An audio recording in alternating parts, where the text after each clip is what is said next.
व्हीएसआर कंपनीवर मनुष्यवधाचा गुन्हा दाखल केला पाहिजे अशी मागणी विरोधकांनी देखील केलेली आहे। विरोधक काय म्हणतात आपण पाहूया।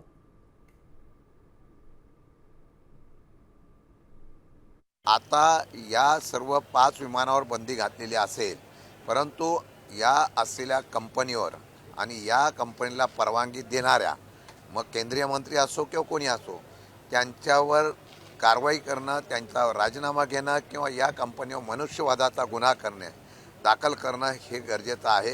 एका नेत्याला गेल्यानंतर कंपनीवर कारवाई करण्याची नुसती ही कारवाई मलमपट्टी होऊ नये, याच्या मुळामध्ये जाऊन सत्यता बाहेर आलं पाहिजे अशा प्रकारे मागणी आमची आहे। एका विशिष्ट जातीचे जे उड्डाण आहे, विमान आहे, त्या विमान उड्डाणास DGCA ने परवानगी नाकारली, संपूर्ण त्यांचं मेंटेनन्स ऑडिट समोर येईपर्यंत।